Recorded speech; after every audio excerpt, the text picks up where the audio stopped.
Shalom, pessoal, sejam muito bem-vindos a mais uma live.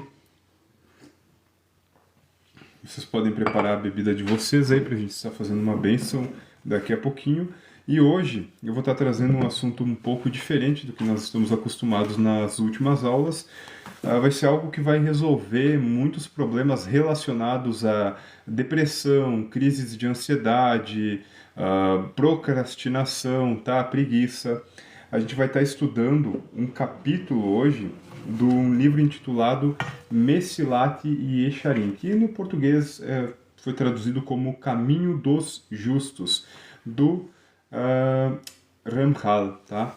Rabino Moshe Chaim Luzzatto, abreviado Ramchal, tá? Então, a gente vai estar falando sobre aqui a presteza, que está mais especificamente aqui no capítulo 7. Esse livro aqui, ele vai diferir um pouco dos outros na ideia do conteúdo, porque ele se trata muito da vida prática, da questão da moralidade do dia a dia que nós devemos ter, por exemplo, ao gerenciar os nossos negócios, a estarmos orando também, tem certas coisas que nós devemos estar nos atendo, mas em suma ele vai falar disso, tá? Muito assim aquela coisa prática do dia a dia. Ele, segundo muitos rabinos, tá? O Mesilat Yesharim, ele é quase que um guia completo, assim, quando se trata dessa questão de melhorar a moral, melhorar o que a gente conhece como as midot ali dentro do judaísmo. É interessante, tá? Para quem quiser ali, pode estudar um pouco a história do Ramchal, do Rabino Moshe Chaim Luzzatto. Ele foi, inclusive, excomungado na época dele, tá? Porque ele estudava com o que a gente chama de Magid, tá? Que ele falava que era um anjo, enfim, uma alma que vinha e dava revelações para ele, né? Um certo nível ali de Ruach HaKodesh, obviamente, também, que é o espírito de santidade. Mas, enfim... fato é que na época que ele começou a desenvolver os seus trabalhos, havia um falso movimento messiânico de Shibtai Tzvi, e o que acabou levando muitos judeus à ruína ali na época, esse falso aquele que iniciou esse movimento messiânico, no fim ele acabou até se convertendo pro Islã sobre ameaça de morte do sultão. E ele achava, claro, que era uma espécie de Messias, tá? Então, o Ramchal, quando ele chegou com essas ideias místicas todas, o que acontece? Ele não foi muito bem recebido, né? Ele era relativamente jovem, tá? Muito jovem, inclusive ele parte jovem, se eu não me engano, até muito antes ali da idade que muitos falam, que você só pode começar a estudar a parte mística com 40 anos, se eu não me engano. Ele acabou partindo até mais cedo do que isso, se eu não me engano, com 37, 38 anos, mais ou menos ali a mesma idade que o Arizal nos deixou, né? Aqui. E esse livro foi escrito quando ele tinha 33 anos de idade. Para quem for pegar o livro, tá? Recomendo muito Mesilat Yesharim, O Caminho dos Justos. Tá? Vocês podem estar comprando ali na Sefer mesmo, já que é a Sefer a editora do livro, e com certeza sim vai trazer grandes benefícios para a sua vida. É um livro pequenininho, tá? Tem ali cerca de 170 páginas, muito pequeno, mas assim causa um grande impacto. Tanto que essa parte que a gente vai estar estudando hoje aqui, as divisões da presteza, tem uma folha e meia página, ou seja, ali 2 páginas e meias, tá? Essa página aqui, essa aqui e mais metade aqui. E, bom, eu vou estar comentando em cima, obviamente, trazendo para uma aplicação prática nos dias de hoje.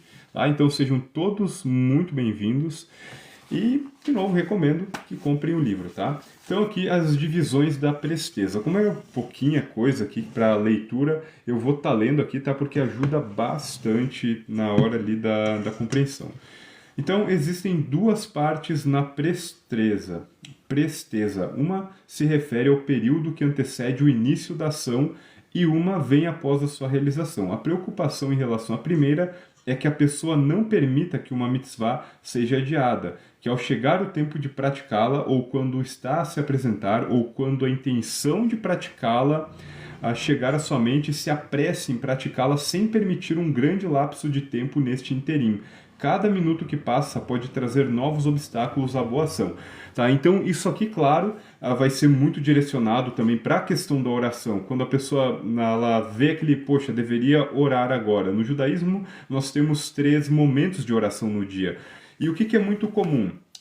O primeiro momento, por exemplo, da tarde, ele se abre hoje mais ou menos ali pela 1h da tarde. E nós temos até o pôr do sol para terminar essas orações, né? Dá mais ou menos uns 20 minutinhos, 15, 20 minutos de oração. Só que o comum, tá? É que quando vem a ideia de você orar, por exemplo, logo após o meio-dia, então 1h, eu teria aqui 30 minutos, eu poderia fazer as orações. O que ele está falando aqui é que nesse momento que vem a intenção, você deveria ir orar imediatamente. Porque senão você pode sentar, daí de repente você, mas será que eu devo? E você começa aqui, né, mexer no celular, pega alguma outra coisa para ler, ou fica fazendo qualquer outra coisa que não seja oração. De repente aquele tempo passa e às vezes até o fim ali, né, do período da tarde, você não tem tempo para orar, você acaba se esquecendo. Só que vamos agora então para coisas mais práticas no nosso dia a dia, né? Acordei de manhã. Você acordou de manhã, então você vem aquele pensamento, poxa, eu vou arrumar a cama. Então a pessoa ela já fica, não, eu vou, mas acho que depois eu vou arrumar a cama, vou deixar meio que aqui, e no fim, muitas vezes essa cama vai vindo empecilhos, agora eu tenho que sair de casa, não compensa mais arrumar a cama rápido, vai dar muito transtorno, a pessoa sai de casa, no fim das contas a cama fica bagunçada até a hora de dormir de novo.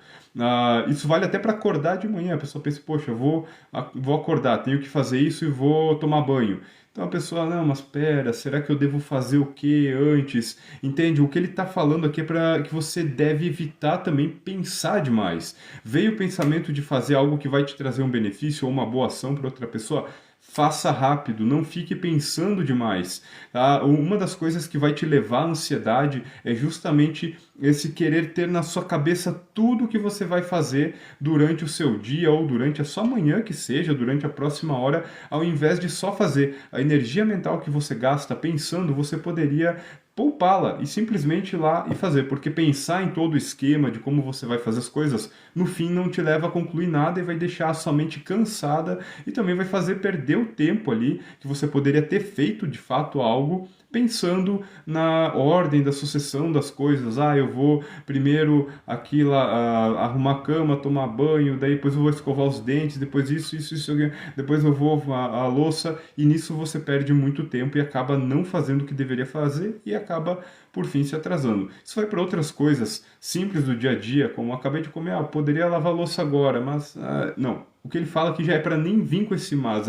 já vai e lava. Isso vai facilitar muito, obviamente, quando a gente fala de trabalho, porque o trabalho, às vezes, ele é algo cansativo. A maior parte dos casos, né? Por mais que a pessoa goste do trabalho dela, tem um ponto que ele se torna cansativo. Então a gente tem que ir lá e simplesmente fazer o mais rápido possível. Se a gente fica pensando demais, isso traz problemas, tá? Então é muito sobre isso. Veio a ideia na mente, ou apresentou-se a primeira oportunidade, não deixe para depois. Isso vale também quando você for ver para ajudar pessoas, tá? Veio uma pessoa e te pediu algo ali, você tem como ajudar a pessoa naquele momento. Te pediu um pouco de comida. Não, mas espera, se você esperar aqui agora, eu posso te trazer comida talvez amanhã aqui, ao invés de você simplesmente comprar algo e dar para a pessoa. É muito sobre isso, é fazer o que você pode fazer naquele momento e não ficar adiando as coisas para o futuro ou pensando, racionalizando demais, porque a maior probabilidade é que inúmeras coisas venham se apresentar ali no meio do caminho que te impeçam de fazer aquilo. Quanto mais você espera, maior a probabilidade de que você no fim não vá fazer nada, tá? Nada no caso o que você se propôs a fazer num primeiro momento. Então, os nossos sábios de abençoada memória nos despertaram para essa verdade e se referem à coroação do rei.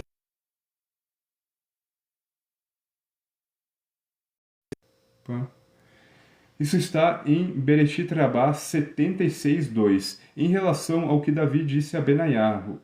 1 Reis 1, 33, 36. E desci com ele Salomão a Guihom para ungí-lo, Ao que respondeu Benaiahu: Amém. Seja essa a vontade do Santíssimo. O Rabi Pinhas perguntou em nome do Rabino Hanan de Seforis: Não está dito em 1 Crônicas 22:9: De ti nascerá um filho, que será um homem de paz, uma profecia sobre o reinado de Salomão? A resposta é: muitos acontecimentos adversos podem ocorrer desde aqui até Gihon, que podem dificultar a concretização dessa profecia.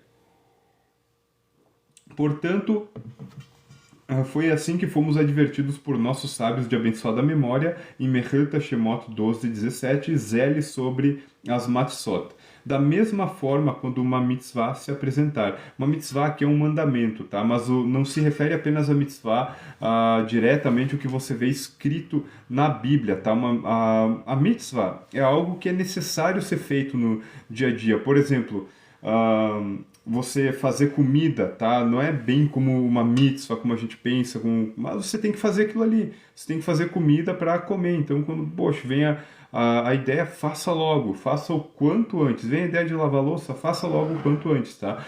Veio a ideia de tirar o lixo, faça o quanto antes. Não pense muito, seja rápido em fazer, tá? A pessoa normalmente que tem problema na presteza, ela começa a ter muitos problemas do quê? Primeiro, de bagunça, a casa dela começa a ficar muito bagunçada, ela começa a ficar muito ansiosa, angustiada e, por fim, depressiva. Tá? A pessoa começa a ficar travada, ela não consegue fazer nada, parece que ela se sente travada em tudo. Poxa, qualquer coisa que eu vou fazer, por quê? Eu penso em fazer algo de bom, só que daí, poxa, mas tem toda essa bagunça. E se você está nessa situação, como você começa resolvendo isso? Aos poucos. Se a sua casa está muito bagunçada, toda entulhada, por exemplo, isso primeiro é um reflexo de como você está internamente. Tá? Isso que nos fala a Kabbalah. É um reflexo externo do que está internamente. Só que, como a gente vai ver aqui, você consegue mudar o que está dentro de você, alterando o exterior, tá? Então você consegue ter, porque é mais ou menos aquela coisa, como a gente tem, que aqui embaixo é um reflexo do que está acima, só que em cima, os céus também é um reflexo do que está aqui embaixo, tá? Então, pelas nossas ações aqui, nós geramos movimentações angelicais. Da mesma forma, movimentações angelicais geram coisas aqui, ações nesse mundo prático. Tá? E aqui sobre a questão da matzah, o que é o pão sem fermento? Tá? Que a gente deve zelar aqui, que ele fala sobre uma mitzvah, sobre um mandamento, sobre algo que tem que ser feito, assim como a gente zela sobre as matzot. Matzot são os pães sem fermento. Então, o que ocorre com um pão sem fermento? Tá? Como ele é produzido para a Páscoa judaica? A gente tem que, a partir do momento que você botou a água na farinha, basicamente esses os ingredientes, água e farinha, e um pouquinho de sal ali, mas água e farinha é o que vai ali os ingredientes, é o grosso daquilo ali. Não tem óleo, não tem mais nada, tá? Água e farinha.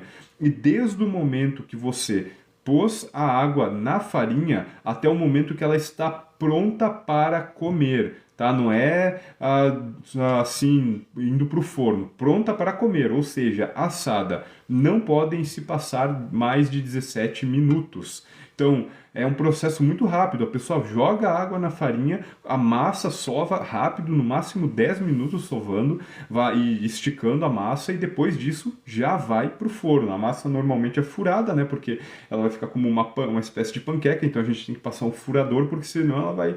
Quem já fez massa aí no forno sabe que ela cria aquelas bolhas, então a gente fura ela para ela não criar essas bolhas, tá? Então tem que ser um processo bem rápido. Você jogou lá no forno, vai dar 2, 3 minutinhos, o forno é lógico, ele já tem que estar também pré-aquecido, ele vai assar aquilo ali rapidamente e deu, tá pronto. E assim você não tem fermento, tá? O fermento ele representa aqui a ideia da Torá, da Bíblia, representa uma impureza, tá? Quando a gente vai, por exemplo, em Pêssar, que a gente limpa todo o fermento da nossa casa, tem a parte do fermento físico mesmo, que é o fermento de pão, o pão fermentado, os farelos, a gente faz uma limpeza, tirar todas as limpezas, todas as impurezas do chão, das paredes, a gente faz essa limpeza muito minuciosa, só que isso... nos traz uma limpeza interna. Essa limpeza que você está fazendo externamente, nas paredes, no chão, para refletir uma limpeza interna e ajuda a fazer a limpeza externa, ajuda você a refletir na parte de dentro, inclusive fazer uma limpeza no seu interior, tirando o que? O ódio, a raiva, a inveja, todos esses sentimentos ruins, essas características de caráter ruins, tá? Então, da mesma forma que você faz com as Matsot, você deve fazer também com as coisas que se apresentam no seu dia a dia. O seu trabalho é uma mitzvah, tá? O trabalho da pessoa. A pessoa ela está vendendo o seu tempo por um certo valor. E aqui, inclusive, neste livro mesmo vai falar que a pessoa ela não deve utilizar aquele tempo o qual ela foi contratada, tá, pelo seu patrão para fazer qualquer outra coisa que tenha benefício próprio, pois isso caracterizaria, dentro das leis judaicas, roubo. Tá? Então, da mesma forma, as mitzvot, o que você tem que fazer, seja as orações, essas questões que são reconhecidamente mais como mitzvah, né, mitzvot, no plural, que são questões mais religiosas, vamos dizer assim, quanto coisas que às vezes não aparentam ser tão assim ligadas a Deus, mas que no fim acabam te ligando até mais com Deus, tá? Como fazer suas tarefas do dia a dia, fazer o seu trabalho, enfim, os seus empreendimentos. Isso também vale para quando você tem algum sonho, né? Você tem algum projeto. Qual que é a tendência da pessoa? A pessoa, ela teve aquele estalo, tive uma ideia, vou fazer isso, isso e isso. Uma das coisas que se apresenta, por exemplo, para você deixar de concluir o seu projeto é o engano de um certo perfeccionismo. Então, a pessoa ela vai querer, eu quero começar a vender na internet. Então, ou vamos pegar um exemplo, não, a pessoa vai criar conteúdo para a internet, né? Algo que muitos hoje tentam, enfim, fazer. A pessoa então ela começa, eu tenho essas ideias, é legal e tudo mais, e ela começa então, não, eu vou primeiro comprar um microfone de 1.500, eu preciso desse microfone, pera, mas daí eu preciso uma placa de som de não sei quanto, eu preciso de uma câmera boa, e isso você não vê, mas são impedimentos que você mesmo está fazendo sobre você. Porque, na verdade, você está com medo de começar. O que você tem que fazer é começar com o que você tem no momento. Seja se você tem um celular de R$ 300, é você começar com aquilo que você tem. Tá? Todo mundo, quando começa alguma coisa, gente, não começa da melhor forma. Tá? No começo, você patina muito até que aquilo realmente engrena e dá certo. Tá?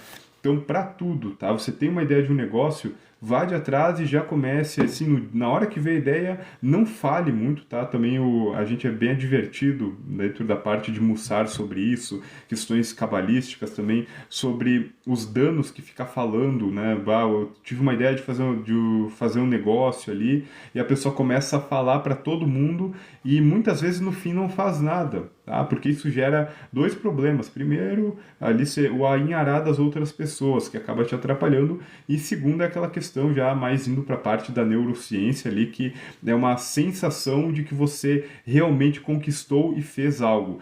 Isso é cientificamente comprovado, tá? Quando você fica falando sobre algo que você ainda não fez, mas é uma ideia para o seu futuro, a sensação que você tem no cérebro é como se você tivesse de fato já conquistado aquilo, o que vai depois dificultar para você no processo ali no processo realmente de conquistar aquilo, a motivação que você precisa ter no meio do caminho até, de fato, enfim, chegar onde você quer chegar. Tá? Então, por isso, muitas vezes a pessoa que fala muito, quando ela vai realmente ali para ter que batalhar, ela já não carece de toda aquela motivação, de todo aquele senso de persistência, até ela acaba já desistindo ali logo no começo.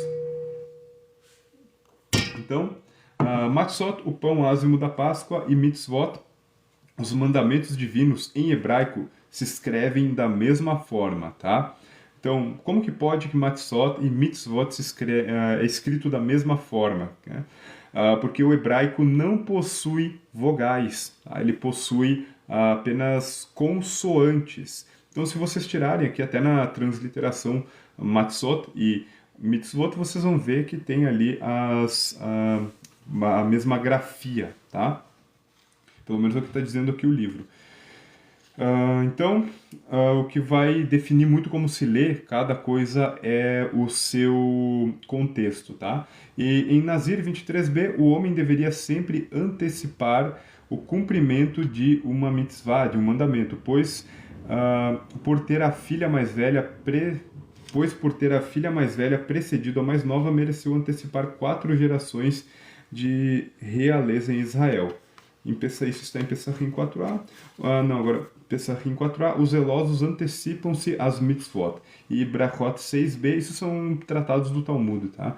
Mesmo no Shabat, o homem deve correr para a realização de um mandamento. O Shabat é o dia do descanso, mas, poxa, a pessoa tem que orar de manhã. Então ela deve fazer rápido, tá? Está dito no Midrash Vaikra Rabá 11, versículo 8, ele nos guiará eternamente, Salmos 48:15, ele nos guiará como ágeis donzelas eternamente. E como donzelas em hebraico tem uma grafia igual, como está dito em Salmos 60, a donzela,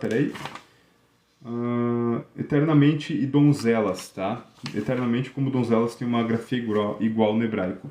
Como está dito em Salmos 68:26, no meio das donzelas que tocam tamborins, ok? Eu sei que essa parte às vezes pode parecer um pouquinho desconexa, mas o livro ele é assim realmente, ele traz muitas citações, né? Por isso que é um livro que, por mais que ele seja curto, você acaba aprendendo muito com pouca leitura, porque é um conteúdo mais sintético, né? Um conteúdo assim, mais que põe muita informação em pouco texto, ok? Então, praticar a presteza constitui um altíssimo nível de desenvolvimento espiritual e a natureza humana não permite que seja conseguida de uma só vez. No entanto, aquele que se fortalece conseguirá praticá-la no seu devido tempo, por tê-la buscado e por ter lutado durante o tempo dedicado ao seu serviço para alcançá-la. O Criador, bendito seja, outorgá-la-á como uma recompensa. Tá? Então, a presteza constitui em um altíssimo nível de desenvolvimento espiritual. Então, isso é uma das coisas que mostra que a pessoa tem um bom desenvolvimento espiritual. Eu falo isso porque muitas vezes a pessoa pode achar que tem um... a pessoa acha que é muito espiritualizada porque fica o dia inteiro orando ou algo assim, mas tem problemas com a presteza, por exemplo, tá? E às vezes a pessoa não tem tanto esse tempo de oração quanto outras pessoas, mas é muito disciplinada. Isso mostra um desenvolvimento espiritual. Já falei várias vezes aqui que do ponto de vista judaico, a questão espiritual ela difere um pouco de como a gente vê às vezes no senso comum, tá, da espiritualidade, que seria algo mais relacionado apenas à oração, até a ausência de bens materiais, esse tipo de coisa. Na ideia do judaísmo, não, é diferente aqui o processo. Tá? A parte física, ela reflete muito o que a pessoa está vivendo no espiritual. Tá?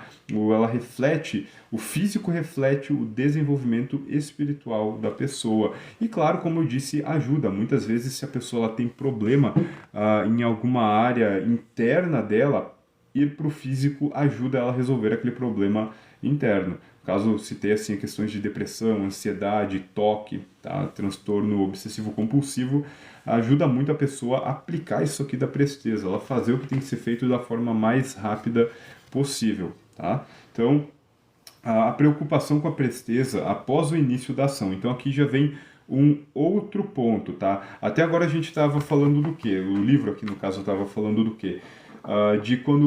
Quando vem o pensamento na sua mente ou a oportunidade para praticar uma boa ação, você iniciar imediatamente, você não pensar demais. Então veio a ideia de, tô passando na cozinha aqui, veio a ideia de lavar a louça, lava de uma vez. Você viu a roupa suja, veio a ideia de botar na máquina lavar, bota na máquina lavar de uma vez, rápido, naquele momento. Não fica, porque às vezes o que acontece? Você olha para a louça, olha para a roupa, ou seja lá o que for, e passa por aquilo batido. E claro, eu estou dando esses exemplos aqui porque são coisas que todos nós temos que viver no dia a dia. Todo mundo vai ter que lidar com roupa, roupa, com louça, com esse tipo de coisa, com a faxina dentro de casa, a não ser que a pessoa já tenha uma condição, claro, mais abastada ou algo assim, daí possa ter condições de pagar uma faxineira, mas mesmo assim, mesmo nesses casos, a pessoa ela vai ter que lidar com outras coisas onde ela vai ter que ter essa presteza, tá bom? Mas enfim, então agora a gente entra aqui em um segundo nível de análise, que é a preocupação com a presteza após o início da ação, tá? Então, a preocupação com a presteza após o início da ação impele a pessoa, depois de ter iniciado uma mitzvah, um mandamento, a se apressar em concluí-la, não por levianidade. O que é se apressar em concluí-la? Procurar fazer o mais rápido possível. Então eu vou lavar a louça, eu vou fazer o mais rápido e o melhor que eu posso. Eu vou orar ali, acabar as orações o mais rápido que eu posso, tá? E aqui ele fala não por levianidade. O que é levianidade? Eu vou orar rápido aqui, não, porque eu não me importo com a oração. Não, não é por isso. Então, não por levianidade, como quem quer se livrar de um fardo, mas por temer que, de outro modo, poderia eventualmente não realizá-la. Os nossos sábios de abençoada memória muitas vezes nos exortam a isso. Tá? Em Bereshit Rabbah 85b, aquele que inicia, 85, versículo 4. Aquele que inicia uma mitzvah e não a conclui é como se estivesse sepultando sua esposa e filhos. E ibid, uma mitzvah somente é consignada àquele que a concluiu. Disse o rei Salomão, que a paz esteja com ele, Provérbios 22, 29. Viste um homem rápido em seu trabalho? Ele se apresentará perante reis, não permanecerá entre gente obscura. Então a gente está vendo aqui que não é só se apressar para iniciar, mas buscar fazer rápido. Entende? Você pegou um trabalho para fazer, né? Vamos dizer, a pessoa é um pedreiro. O pedreiro pegou um trabalho para fazer e ele procurar fazer aquilo rápido. Tá? Isso é uma coisa que quem trabalha, por exemplo, por hora ou por diária, né, tem que cuidar muito, porque a tendência, por exemplo, de uma pessoa que trabalha na diária ou na hora é o quê? É demorar. Por quê? Porque a pessoa vai ganhar ali no tempo no tempo de trabalho. Então, quanto mais a pessoa demora, mais ela ganha. Só que isso vai deixar a moral dela baixa. Não assim só perante as pessoas, os homens que não vão recomendar o serviço daquela pessoa, mas também, obviamente, perante os céus, né? Isso traz maldição para a vida da pessoa. Tá? E sobre a velocidade de fazer algo muito comum, tá? Aqui dentro da vivência judaica, é a questão das orações. Você vai para a parte de Shacharit, por exemplo, você tem que fazer rápido. Tá? Você acorda de manhã, um pouco antes, você tem que ter presteza para acordar e tomar banho de uma vez e já ir orar. Se você demora muito, como a Shacharit é uma reza um pouco mais longa para nós, você não tem tempo de terminar. Ou outras coisas que podem acontecer. Você está ali, por exemplo, no meio de uma oração e vir alguém te interromper. Tá? Você está no meio de um estudo, você ficar meio que muito devagar e demorar para ler, vem alguém e te interrompe, chega uma visita ou algo assim, e você não consegue concluir o que você estava fazendo, tá? Então, esse é um dos pontos aqui na presteza também, em procurar fazer aquela atividade o mais rápido possível, mantendo, obviamente, a qualidade. No caso da oração, a pessoa manter a intenção, a kanvaná, não fazer só da boca para fora. E na questão do resto das atividades também. Claro que tem atividades... A pessoa nunca lavou uma louça na vida, ela vai demorar para lavar a louça, ela vai deixar, primeiro, a pessoa não vai ter presteza ali de lavar a louça quase toda vez que come, então ela vai deixar aquela pilha de louça, quando for lavar vai ficar 1 hora lavando louça. Quando a pessoa ela realmente é acostumada a lavar louça, a fazer limpeza, essas coisas, né, as mulheres sabem muito bem disso, a pessoa ela faz rápido. Então ela vai lavar uma louça que uma pessoa que não é acostumada a fazer aquilo demora 1 hora, 1 hora e meia, a pessoa vai ali e lava em 5, 10 minutos uma pilha de louça, tá? Então fazer muitas vezes, ter essa presteza também vai fazer com que você fique cada vez mais rápido, vai melhorar o hábito aqui na questão. Um livro ótimo, tá? Também que vai te ajudar a ter muita presteza, daí ele não é da questão judaica, religiosa, mas é um livro que eu indico para todo mundo que eu conheço, o livro Hábitos Atômicos, tá? Foi um livro ótimo, um dos melhores que eu já peguei na mão, assim, para ler, e realmente ele ajuda muito, tá? Para o desenvolvimento de hábitos, porque muito assim do seu dia a dia, dos resultados que você vai ter a longo prazo na sua vida, eles vão depender dos hábitos que você institui. Então aquele hábito até a questão de levantar de manhã. Qual que é o hábito normal dentro do judaísmo na parte de levantar amanhã? Abrir o olho, modelo nefaneja, enfim, recita a bênção, né, levanta, lá, pega já ali a caneca que está na frente, né, a pessoa já deixou na noite anterior, lava as mãos ali e já vai pro banheiro, tá? A pessoa já pega e vai diretamente pro banheiro, sei lá, tomar um banho, lavar o rosto, fazer o que tem que fazer ali. Ok? Então, continuando aqui a leitura, os nossos sábios de abençoada memória renderam este tributo ao próprio Salomão em Sanhedrin 104b, por ter se apressado na construção do templo e por não ter atrasado sua realização. Tá? Então, o Salomão ele foi rápido, ele buscou ali fazer o mais rápido possível o templo. Comentários semelhantes fizeram em relação a Moisés, devido à sua dedicação e entusiasmo no serviço do tabernáculo. Isso está em Shir Halishim Rabá 1:2. Tá, então eles foram com presteza, foram rápidos, né? Moisés, ele recebeu a ordem para fazer o tabernáculo, ele foi rápido, ele não ficou, não, pera, vou esperar aqui 2 anos, 3 anos, não, ele foi rápido, ele recebeu a ordem, ele foi de uma vez, tá? Claro que ele tinha certeza também, tá? Porque tem que cuidar, às vezes a pessoa tem aquelas coisas de ai, Deus me falou e vai contra todo o senso comum, porque aqui esse rápido também, ele tem que ser baseado em sabedoria, tá? Não é assim, poxa, veio na minha cabeça, acho que Deus me falou, né? Que tem muitas pessoas que vêm para mim com esse tipo de coisa. Deus me falou para eu vender todas as minhas coisas e morar na Conchinchina agora, e é isso, eu vou fazer hoje e estou vendendo. Não, isso aí você já está carecendo de outras coisas, tá? Veja ali o senso comum, né? Os sábios nos falam que abençoado é aquele que o tem, tá? Consulte os sábios, pegue conselhos, na multidão dos conselhos você toma boas decisões, ok? Então tome cuidado também com essa questão. Porque tem muita gente que pode pegar aqui o conteúdo aqui de presteza e tal e usar para esse tipo de coisa, tá? É importante observar que todas as ações dos justos são praticadas com entusiasmo. Em relação a Abraão, está escrito em Gênesis 18:6. E correu Abraão à tenda onde estava Sara e disse, apressa-te.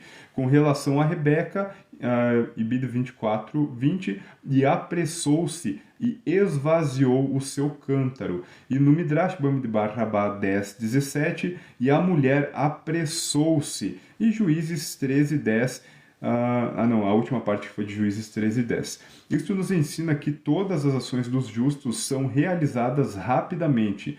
Os justos não deixam passar o tempo antes de começar ou concluir a realização das ações. Então, na ideia aqui do Lusato, né? Uma pessoa justa, essa é uma das características dela. Ela começa algo rápido, tem que fazer oração, então ela vai fazer oração e ela não fica ali, poxa, não, pera, eu tô orando, de repente, vou olhar o passarinho, vou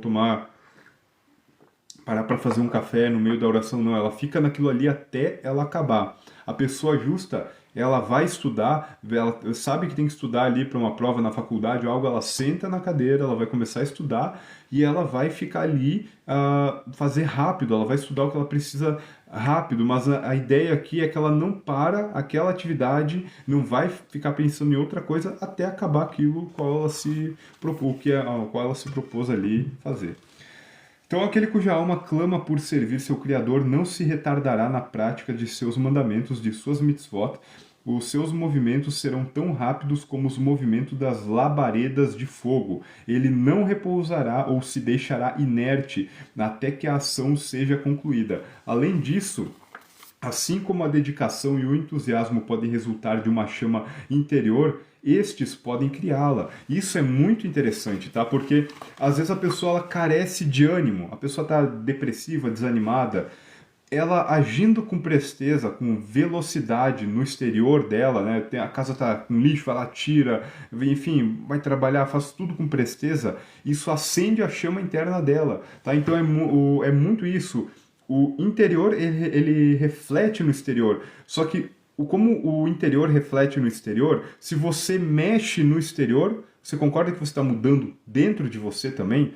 Isso é principalmente verdade na questão do lar de uma pessoa, né? Isso, para pessoas aí que moram com os pais, seria na questão do quarto da pessoa, muitas vezes, mas enfim, a casa de uma pessoa, ela reflete muito o que está dentro da pessoa, tá? O interior dela. Se você entra na casa de uma pessoa é sujo, cheira mal, isso reflete como ela está por dentro também. Se você entra na casa de uma pessoa e é limpo, você se sente bem, tem uma energia boa, isso reflete o que está no interior da pessoa que habita aquele lugar. Isso é muito importante saber, porque se aquilo ali reflete o seu interior, se você muda aquilo, você consegue mudar, você força uma mudança no seu interior. Faça o teste, você está deprimido, está para baixo, cabisbaixo, começa a aplicar isso que eu estou falando hoje nessa aula, começa a ter presteza, aí arrumar a sua casa, a arrumar o exterior, fazer as coisas de uma forma mais rápida. Aqui fica difícil dar exemplos porque a vida de cada pessoa é diferente, né? Mas enfim, a pessoa pode ser um motoboy, recebeu ali um chamado para um pedido, vai rápido, entende? A pessoa é empresário, recebeu um cliente, no momento que viu a mensagem, responde, não deixa para depois, tá? Enfim, esse tipo de coisa, isso é aplicável em qualquer camada social, na vida de qualquer pessoa. Isso vai mudar como você se sente lá no seu interior e, por consequência, vai trazer cada vez mais frutos e frutos e frutos, frutos bons, obviamente. Tá? Porque frutos não só, eles podem ser ruins também, né? Então a gente tem que buscar ter bons frutos na nossa vida.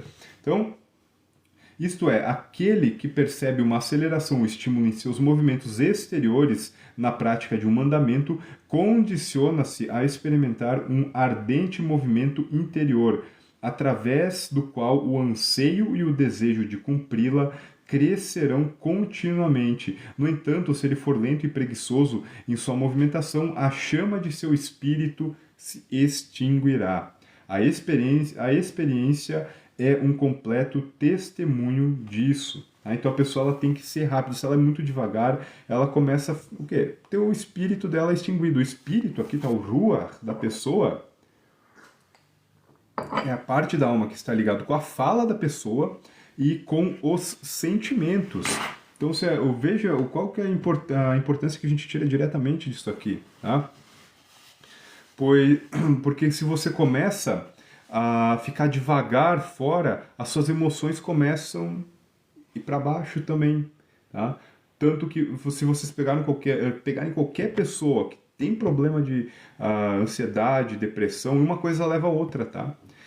Você vai ver que a pessoa normalmente ela tem esse problema em fazer coisas simples e acaba ficando ali o ambiente dela é bagunçado, enfim. Tá? Então, uma das maneiras de resolver isso é ter mais presteza, ter uma presteza maior no dia a dia, ok? Agora vamos para a última parte do ensino de hoje. Ok? Sabemos que o mais desejável no serviço a Deus é a vontade do coração e o anseio da alma. Em relação a este aspecto que Davi exultava, em Salmos 42, versículo 2 a 3. Como um cervo anseia pelas fontes da água, assim minha alma te busca, ó Deus meu. Ela está sedenta de ti, ó Deus vivo. O cervo, no caso, ele busca muito a questão da água, porque ele emite o cheiro, né? Um cervo, enfim, ele para se camuflar, ele pula dentro da água ali para tirar o cheiro, perder o cheiro e o predador perder ali o rastro, tá? Então, normalmente esse animal ele vai sempre correndo, né? Se eu não me engano, tem a corça, acho que é o mesmo animal, né? Corça, cervo, assim, eu me lembro que quando era pequeno eu ficava pensando o que é uma corça, né? Eu vinha na cabeça algo como uma galinha, uma codorna, algo assim. Depois eu fui ver que não, era uma espécie mesmo de um cervo, não dá para usar outra palavra, né? Ou com V também. Mas enfim, uma gazela, enfim, um animal desse tipo, ele vai correndo, não é um Bambi, ele vai correndo ali para a água para mascarar o cheiro dele, tá? Então, em Salmos 84:3, anseia e suspira minha alma pelos átrios do Eterno. Ok, veja que aqui também tem uma questão de proteção, de fuga, tá? Dos problemas, das angústias, aquela coisa de destruição. Então a pessoa, por que o animalzinho ele busca a questão da água, anseia pelas águas? Não é um peixe, Ele busca o quê? Como um refúgio, tá? E aqui, anseia e suspira a minha alma pelos átrios do Eterno. Também traz o quê? Proteção, tá? Você está dentro dos átrios da casa de Deus, tá? Na ideia assim, não só física, tá? Mas assim espiritual, protegido, estou protegido, porque muitos dos problemas hoje eles são de ordem praticamente 100% ali espiritual, psicológica para a sociedade moderna, né? Assim, países como o Brasil que não estão em guerra e nada, né? A pessoa tem muito ali angústia por causa das finanças, esse tipo de coisa, né? Eu costumo falar que muitas vezes isso é mais difícil de lidar do que a questão de estar em uma guerra mesmo, tá? Eu falo isso por experiência própria, tá? A questão, assim, às vezes das finanças, dessas coisas do dia a dia, elas podem acabar pesando muito mais, muitas vezes, do que você estar numa guerra, tá?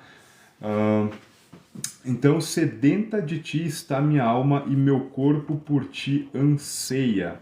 Então, a alma e o corpo aqui. Aquele em cuja alma não arde tal anseio, bem faria em se esforçar para que ele desperte e floresça. Então veja, mesmo que você não tenha esse anseio em servir a Deus, em fazer as coisas de forma rápida, você pode se esforçar para que isso floresça em você. Isso não é algo assim, aquela coisa, não, mas eu nunca fui assim, eu não tenho como isso, né? Aquela coisa às vezes que o pessoal usa, eu não sou uma pessoa que funciona bem de manhã, de tarde, de noite, às vezes a pessoa não funciona bem em nenhum horário, né? Às vezes é simplesmente uma falta de presteza. E o bom disso é que você pode ir atrás e mudar isso, tá? Uh, Embora, deixa eu aqui, bem faria se esforçar para que ele desperte e floresça. Seus movimentos exteriores poderão despertar o movimento interior. Embora cada um tenha mais controle de seu. Olha só o Lusato aqui, ele fala, tá? O Rabino aqui fala.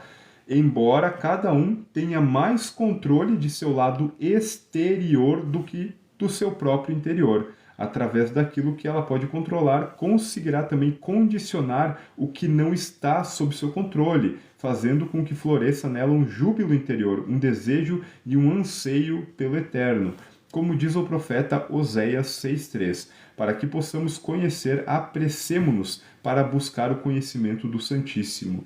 E Oséias 11,10, atrás do eterno andarás e rugirás como um leão. Então, o que isso aqui nos ensina? Bom, já o grosso, né, que já falei, o exterior afeta o interior. Outra coisa é que o exterior é muito mais fácil para o ser humano de controlar do que o exterior, não, desculpa, do que o interior. O seu exterior, o seu ambiente exterior, ele é mais fácil de controlar, é mais fácil de você ter controle sobre o que acontece no ambiente exterior do que no que acontece dentro de você, tá? Por incrível que pareça, né, deveria até num pensamento assim, talvez mais simplista, ser o contrário. Devia ser no interior, devia ser mais fácil de controlar, mas não, normalmente a pessoa consegue controlar o seu exterior e o que é interior, às vezes ela não controla o que sente, ela não sabe porque sente certas coisas. E o lado bom é que você consegue modular isso, tá? Mexendo no seu exterior. Isso vale para tudo. Até essa aula, por exemplo, que eu estou dando agora, eu tenho que ter presteza. Então, presteza. No momento que veio a ideia de fazer, poxa, vou lá e faço. Tá? Se não você fica adiando, mas agora eu poder, não, agora eu não tô, tal, poderia tomar banho, teria que ir lá fazer um negócio no banco, teria que ir visitar um cliente, não sei o que. Isso atrasa, tá? Atrasa. E no fim você vê que tanto essa coisa que você deveria fazer, vamos dizer que a aula aqui duraria 1 hora. Se eu fico me atrasando, o que que acontece? Eu não faço nem a aula e nem todas as coisas que eu imaginei que seriam mais importantes ou que eu também deveria fazer ali antes da aula.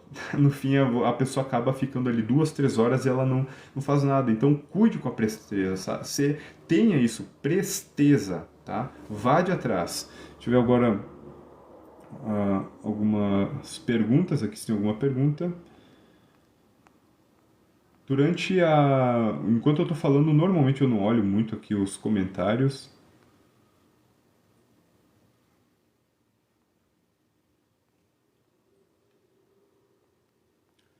Deixa eu ver.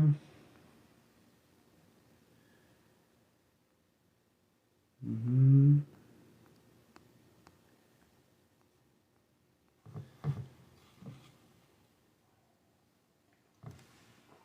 devemos alimentar pessoas viciadas em droga? Olha, quando há pessoas assim que têm problemas com drogas, né? A pessoa normalmente o que ela tem? Ela tem um problema, um vazio gigante dentro dela que ela tenta preencher com drogas, tá? Só que, claro, isso não é também subterfúgio assim para que você tenha que então pegar e pagar o peso pela vida dela, mas eu creio que ninguém vai ter problema em dar, sei lá, um cachorro quente ou biscoito para uma pessoa que tenha problema com drogas. Só o que eu sempre recomendo quando você vai ajudar uma pessoa nessas condições é, primeiro, não dá muita comida de uma vez, porque normalmente o que acontece, tá? Primeiro, não dá muito, e também se você for dar algo como arroz, feijão, abre antes, tá?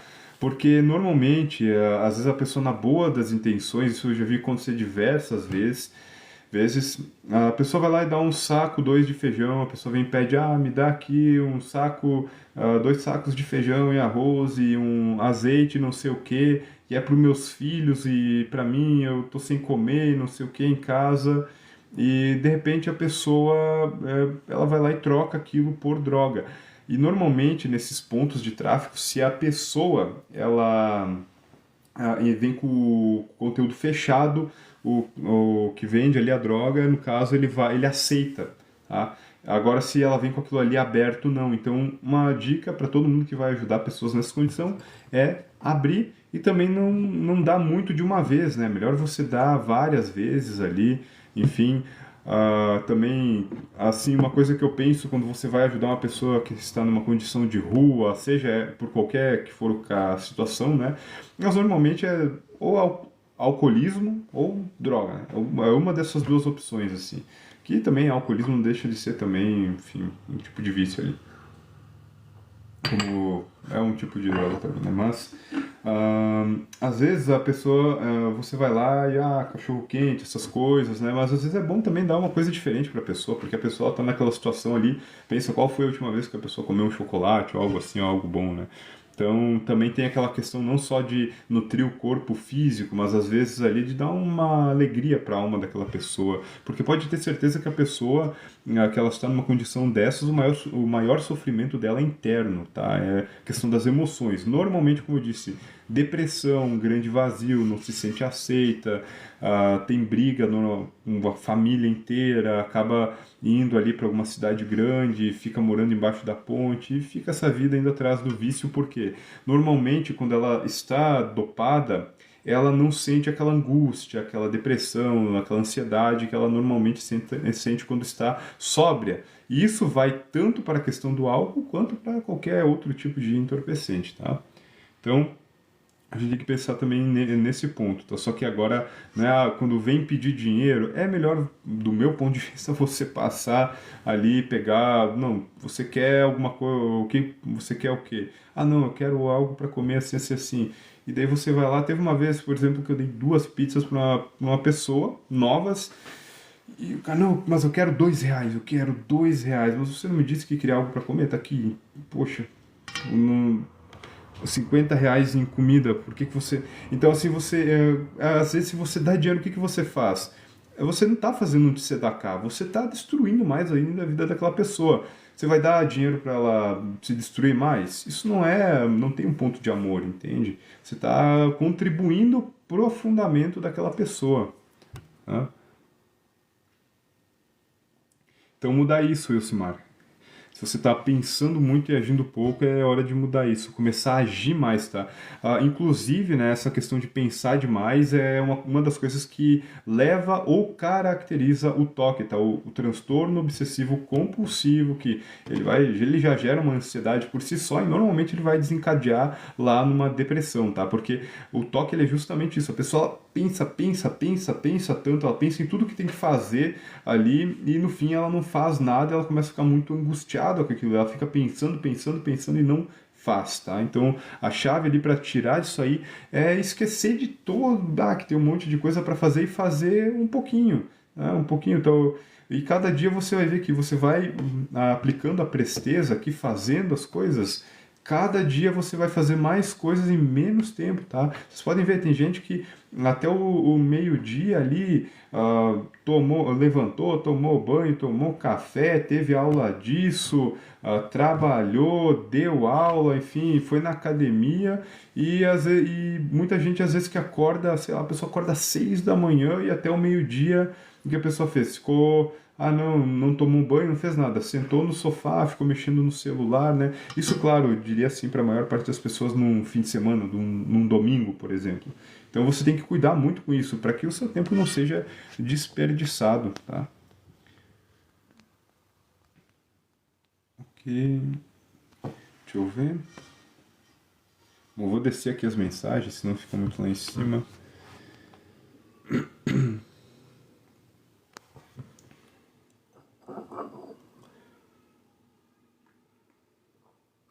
Exato, Leide.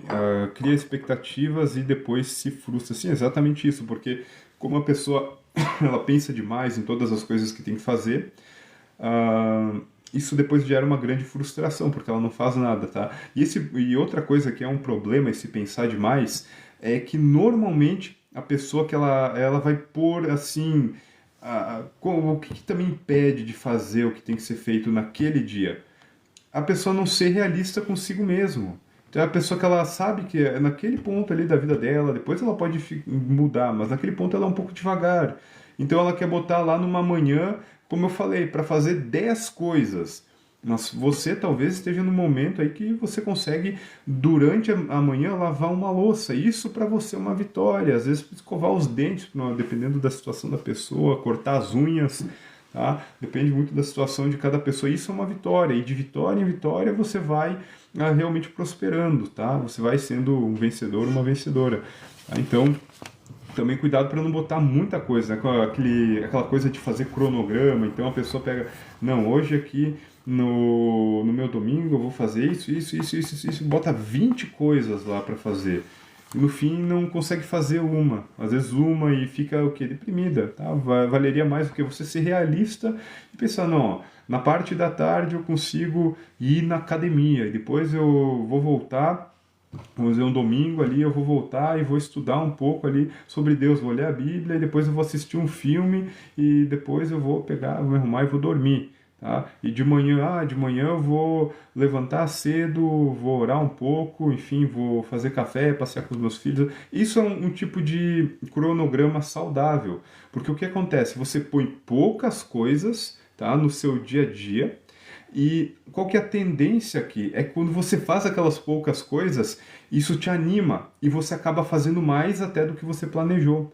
Agora, quando você bota muita coisa, você faz uma coisa e você olha, nossa, mas ainda tem tudo isso, e você se sente mal e te desanima até para acabar aquela que você já começou. Então, seja realista também nos seus planos aí para o dia a dia, e há muito mais do que fazer planos e pensar, tá? Tem coisas que a gente tem que fazer planos, como, poxa, eu tenho aula em tal horário, eu tenho que dar aula em tal horário, eu tenho cliente em tal horário.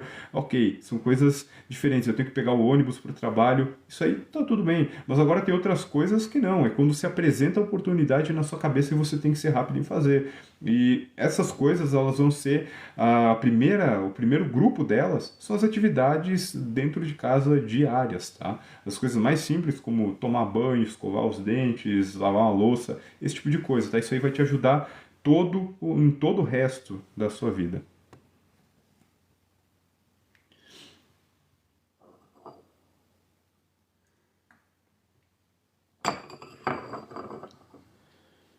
Gustavo, com relação à hipnose, você acha que pode ser válido como terapia? Depende do tipo de hipnose, tá? Eu já estudei um pouco na questão de, por exemplo, hipnose transformacional, que o pessoal tem aí hoje em dia.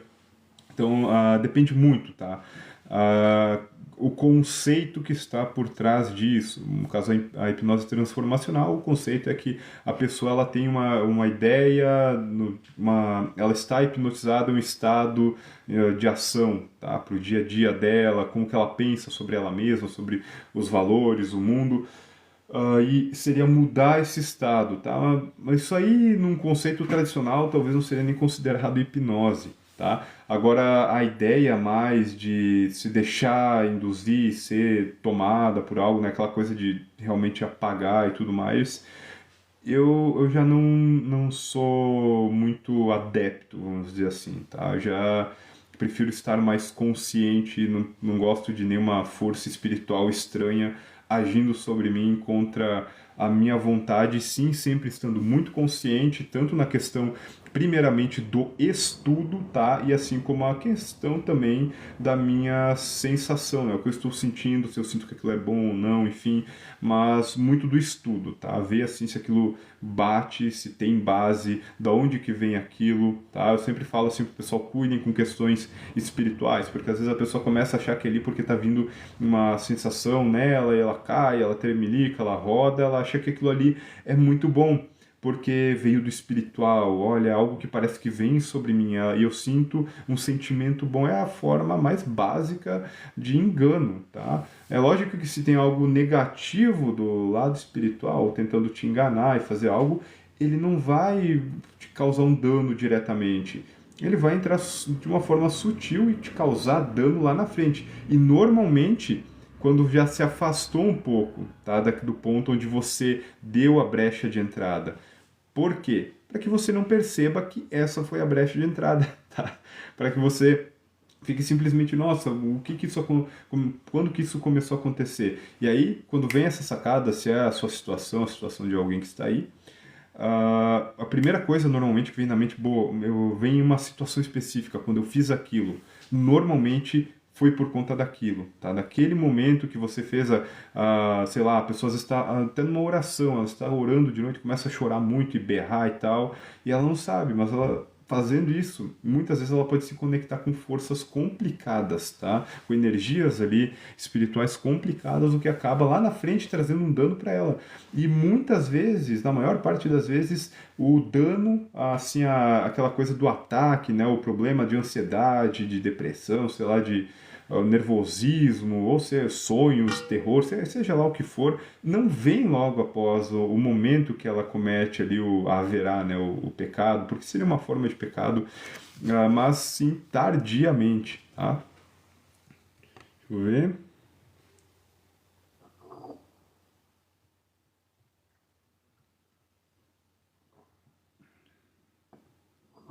Bom, o que você me diz sobre revelações? Bom, acho que continua um pouco no que eu introduzi agora, mas revelações é algo que você tem que cuidar muito, tá? Porque eu vejo assim, a maior parte das pessoas que tem essa questão acha que porque ouviu algo do... Como a mesma coisa que eu falei assim, acho que porque ouviu algo, viu algo, teve um sonho, teve uma visão, e ela acha que aquilo sempre vem de Deus, é maravilhoso. Ah, não, eu fui lá e daí eu vi um negócio lá da Índia e eu me prostrava e adorava e aquilo era... e falava como era maravilhoso, né? Enfim, e não funciona assim, tá? Então, essa questão tem que cuidar muito. A revelação, ela sempre tem que estar alinhada com o que a gente tem já nos livros escritos, tá? Por isso que a base, assim, para a pessoa que ela tem... Eu sempre recomendo, tá? Quando você tem muita questão, assim, de sensibilidade espiritual, é bom pegar, vá ler o Zohar, assim, a Torá mesmo, a Bahir, esses livros, porque isso aí vai te trazer um balizamento, tá? Do que está certo ou não em questão a revelações, tá? Uma questão, por exemplo, línguas estranhas, né? Isso você venha, não tem em nenhum livro judaico, não tem na Torá, tá? Não tem na nenhum lugar. Agora, então o pessoal fala assim, mas tem na Bíblia cristã, tá? Não na Bíblia judaica. Que Paulo fala ainda lá, e Paulo, tudo que ele fala vai contra a Torá. Tá? Fala lá, a Torá fala, o sábado é mandamento perpétuo. Ó, você guardar o sábado vai ser amaldiçoado.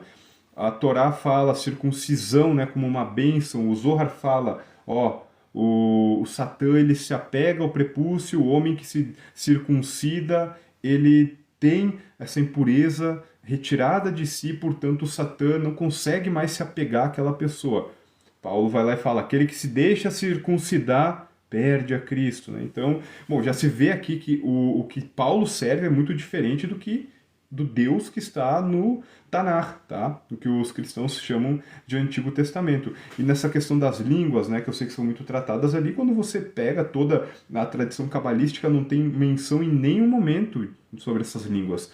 A gente utiliza hebraico, aramaico, até outras línguas, né, a questão de estudo, mas principalmente na questão das orações, principal hebraico e um segundo ponto ali, algumas coisas em aramaico, né, a gente tem o Zohar escrito em aramaico, a gente tem o Talmud muito escrito em aramaico, tá, diversos textos em aramaico e obviamente muito em hebraico, a Torá inteira, o Tanakh inteiro em hebraico. Se você pegar, assim, já livros cristãos, não, é grego, né, vai para línguas assim que do ponto de vista judaico são profanos, mas enfim, você não encontra essa questão, por exemplo, de linguagem estranha dentro dos escritos judaicos. Agora, se você for ali, dar um passinho ali para a Índia, você já vê um monte de gente tendo as mesmas reações que você vê muito dentro do cristianismo, principalmente pentecostal e neopentecostal, tá? Então, qual que é a questão aqui? De onde que vem isso, tá? Eu me lembro até que enfim, de um documentário era Osho, tá? Se eu não me engano, de um guru indiano, é a mesma coisa, o guru, daí aquela coisa meio divinizada, super enviado dos deuses hindus ali, que daí ele tocava nas pessoas, elas caíam, ficavam rindo no chão, tremelicando, enfim, não sei se rodando, né? Mas elas caíam e ficavam tremelicando e rindo muito. Deixa eu só mexer aqui no... Perfeito. Tá bom? Então você tem que ver isso também na questão da revelação. Porque o outro lado fala o Zohar, ele segue a santidade como o macaco segue o homem. Ele tenta mimetizar, tá? Só que vai ter a característica do outro lado, né? Vai ter coisas ali... Quando a gente ora em hebraico, a gente sabe o que a gente está falando. Tá? A gente sabe o que a gente está orando ali e o efeito que a gente quer com aquilo ali também, tá?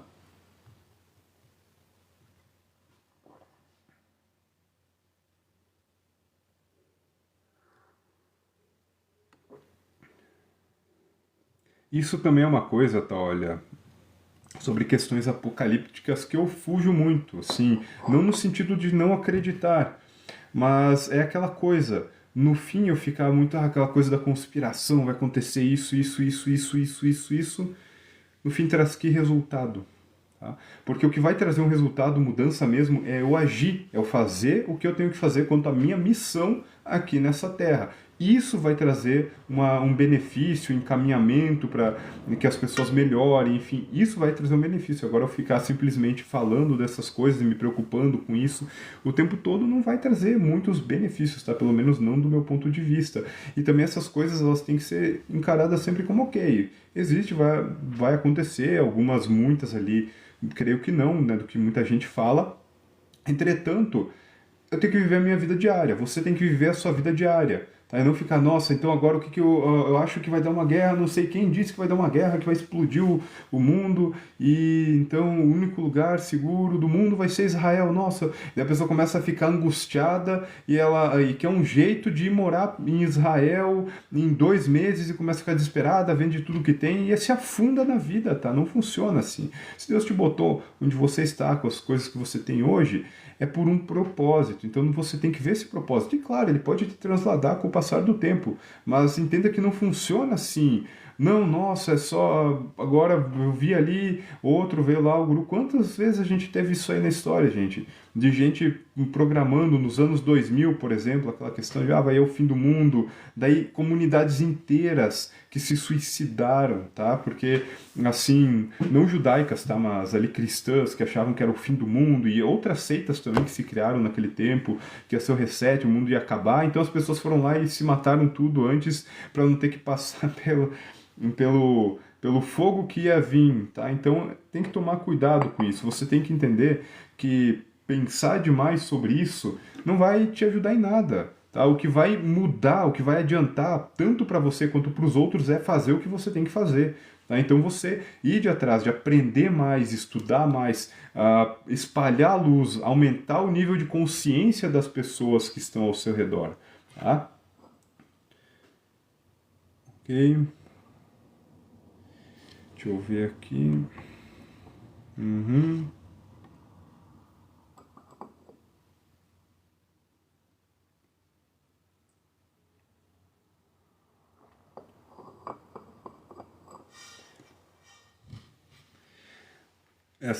O Eliel. Eu ia falar uma coisa, Eliel. O Eliel falou: querem uma dica? Quando uma pessoa fala em línguas, ele sempre cita um nome de Tumá, mais precisamente o nome Decará, daí tracinho Biá. É o Decará, enfim, Biá, o Shurikantas. Não sabia que isso era nome de Tumá. Eu achei que nesses casos até a pessoa nem tinha fluência, porque realmente essas línguas elas existem, né? É uma cor, vem um ente espiritual ali que dá fluência para isso, tá? Não é. Tem muita gente que acha que é só forçação e não é, tá? Realmente tem algo por trás, tanto que traz um certo nível de profecia. Isso está relacionado a uma das versões, a versão grega, por exemplo, do JC. É o que fala sobre Apolo, né? O deus grego da profecia, que a profetisa dele ia lá e sibilava em línguas ininteligíveis e trazia como profecias, né, nos oráculos de Delfos. Então você vê toda essa questão, né, e também essa divindade aqui grega, né, era muito famoso pelo quê? Pelas visões, pelos sonhos também, principalmente visões, né, aquela coisa apocalíptica. Era considerado uma divindade na beleza, o deus solar também, né, incrível, né, tu vê assim, vai lá na Babilônia, o deus solar também, né, morre 3 meses debaixo da terra, daí depois, né, vai voltar na primavera, ressuscita, venceu a cobra lá, não sei do que, mítica no mundo dos mortos da Babilônia. Enfim, Mitra também, né, dos persas, muito adorado pelos romanos, inclusive era a divindade assim, da nobreza romana, né, dos senadores, toda aquela coisa dos imperadores, né, aquele culto todo mitraico, e enfim, com todos os rituais, né, comer do pão, beber do vinho, como os carnes, sangue, toda essa questão, né, você vê, nasceu de uma virgem, tudo, isso se passa, se perpetua, os resultados estão aí, você vê os resultados na vida das pessoas, tá?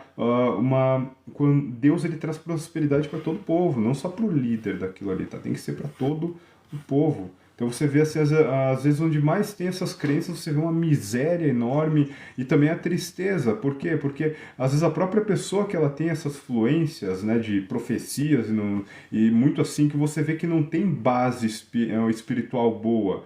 Você vê que tem um engano ali no meio. A pessoa está sempre dando profecia para todo mundo e não sei o quê, e na vida dela nada anda.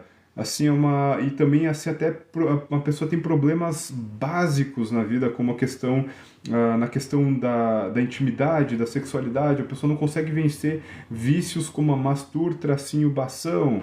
Todo dia vai lá nas igrejas e profecia, profecia, profecia, vê a pessoa na rua, profecia, profecia. Porque Deus vai te dar um carro, Deus vai te dar uma casa. Passa 10 anos, nada acontece. Não, porque Deus está te trazendo um filho em 6 meses. Passa 10 anos, nem nada do filho, tá? Então, daí às vezes até tem, não, é que foi palavra condicional, não sei o que, não, para, né? Tipo, é um espírito ali, às vezes isso vem para quê? Para realmente causar uma dor na pessoa, porque eles se alimentam disso também, tá? Causar uma dor. Se vem vamos dizer, uma pessoa supostamente profeta, né, para você e fala, olha, você quer muito ter um filho, você é mulher ou homem que seja, você quer muito ter um filho, né, ou que ter um bebê. Vocês estão tentando, casados ali há anos já tentando, e não vem, aquilo já gera uma dor grande. E vem uma pessoa e fala, olha, nossa, eu vejo Deus movendo e tal, e não sei o que, com todo aquele envolvimento, e daqui a pouco vocês vão ter, Deus está trazendo esse bebê, e é esse ano ainda, e dá. O que vai acontecer se no fim do ano não vier a criança? É pior, tá? É pior do que se você não tivesse acreditado naquilo. Se você acredita e no fim acredita com muita força e no fim de um ano não vem, sabe o que normalmente vai vir depois da sua cabeça? Deus me odeia, Deus não está comigo. Então, isso é algo que você tem que cuidar, porque isso aí serve muitas vezes para te afastar do eterno. Tá? Assim, gente, uma das outras coisas sobre profecia verdadeira, vocês vão encontrar em Deuteronômio, capítulo 13. Isso aqui é algo que eu gosto muito de ler, tá? Que é algo que não sei, o pessoal às vezes lê ali a Torá. A Torá, ela já trouxe bem descrito, tá? O que a gente tem como profeta verdadeiro, profeta falso, enfim, o que a gente tem que esperar de cada um. Então, quando a gente pegar aqui, ó, eu vou achar rapidinho aqui, ó. Deuteronômio capítulo 13, versículo 2, tá? Tô com um Rumash aqui, ó. Olha só. Se um profeta surgir dentre você ou um indivíduo tiver uma visão em seu sonho e ele indicar a você um sinal nos céus ou um milagre sobre a terra. Veja, o que o indivíduo aqui, o que surgiu ali, né, está falando, chamando de profeta, inclusive. Surgiu um profeta e ele indica um sonho que vai indicando, né, ou uma visão, um sonho, falando sobre um sinal que vai acontecer nos céus ou um milagre na terra. E então, só que olha agora, porque eu já vi alguns vídeos na internet vindo cara assim, não, porque como que identifica o falso profeta do verdadeiro profeta? É porque o que o profeta verdadeiro fala acontece e o que o falso fala não acontece. Vamos ver se é o que a Torá nos diz. Então, o sinal ou milagre que ele mencionou ocorrer, ou seja, aconteceu, e ele disser, daí agora que a gente, ó, você vê que o falso profeta, ele fala e acontece, ele teve visão, seja milagre na terra, seja um sinal nos céus, e acontece, tá? Ele fala e acontece. E isso é uma característica também do falso profeta. Como é que ele vai enganar realmente como falso profeta se não acontecer? O pessoal vai ver, esse cara tá, enfim, só falando da boca para fora. Então, um dos pontos é que acontece. Tá? Então, e ele disser, daí agora que vem aqui a questão, como que você vai ver realmente, vamos seguir outros deuses que são desconhecidos a vocês e vamos adorá-los. Tá? Então, o que era conhecido naquela época como Deus? O Eterno, o nome Yud-Kei, Vav-Kei, enfim, tinha outros nomes conhecidos ali do mesmo Deus, tá? Você não escutará as palavras deste profeta ou indivíduo que teve uma visão em seu sonho, pois o Eterno, seu Deus, está testando vocês para saber se vocês realmente amam o Eterno, seu Deus, com todos os seus corações e com todas as suas almas. Isso aqui já vai para Shema Israel, por exemplo, né? Que também tem todos os seus bens, sua alma, com todo... Assim, no hebraico depois vou pegar um Sidur ali e ver certinho, ler aquela parte ali também. Então, com todas as suas... O Eterno, ele permite que essa questão do falso profeta venha, faça um sinal e tudo mais para testar o povo. Então, vai dizer que vocês seguirão somente o Eterno, seu Deus, e o temerão. Vocês guardarão seus mandamentos que foram dados através de Moisés, escutarão sua voz através de profetas verdadeiros e servirão a ele no templo sagrado e aderirão a ele aos seus caminhos de benevolência. Então aqui no versículo 5 a gente vê a característica, tanto que o que um falso profeta ele tenta lutar contra e o que um verdadeiro profeta ele traz, né? Seguir somente o Eterno, seu Deus, e o temer, né? Não ter outros deuses no meio, não tem coisa de Deus é 3, Deus é 2, Deus é 4, enfim, e guardar os seus mandamentos, tá? Isso mostra o quê? Que um falso profeta, ele normalmente ele vai trazer o quê? A ideia de anulação da Torá, dos mandamentos de Deus. Por quê? Porque como você serve uma divindade, entidade, enfim, vai te dizer o que você está servindo. Tá? É aquela coisa assim, a pessoa às vezes é cristã, né? Para que você entenda isso, se você é cristão, faz sentido uma pessoa chegar para você e diz que sacrifica pessoas e está servindo o mesmo Deus que você. Não, eu sacrifico toda semana lá, eu cato uma criancinha e sacrifico ela. Para você isso aí parece que ela diz, eu estou servindo o mesmo Deus que você. Você acredita? Não, por quê? E qual que é o porquê você não acredita? Porque a forma de serviço do Deus que eu acredito não está de acordo. Tá? Enfim, é a mesma coisa quando a gente fala aqui do Deus da Torá. Tá? A forma de serviço dele tem o primeiro dos mandamentos, tá?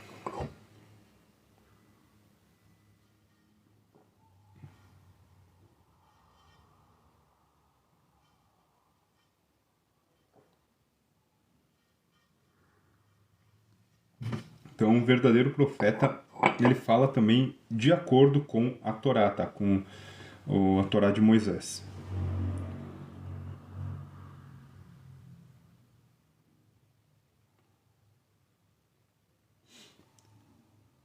Sim, isso acontece também, Gustavo, tá? Não é indicador de que seja algo da parte da santidade.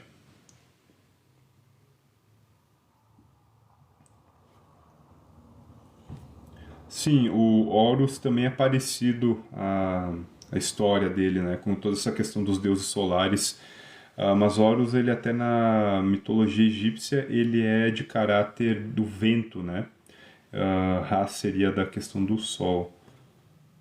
E no Egito a gente tem o que é o Amon, né? Que seria o deus carneiro do Egito. Vocês podem procurar também, vocês vão ver ali, né? Que a principal divindade na época que o povo sai do Egito era o deus cordeiro. Era o cordeiro, por isso que Deus ele ordena o sacrifício do cordeiro na Páscoa, tá? Era como uma espécie de afronta contra a idolatria egípcia. Sim, eu diria que é perigoso essa questão de línguas e tudo mais.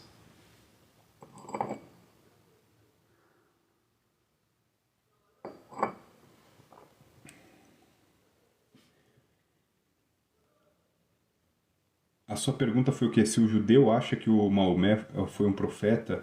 O judeu não, tá? O que acontece com a questão do Islã, assim, né? A religião, mas enfim, eles, eles pegam o Novo Testamento cristão, tá? Então, tem uma parte ali nos livros cristãos ali que vai falar que depois do JC viria um outro, né, que ele enviaria um outro.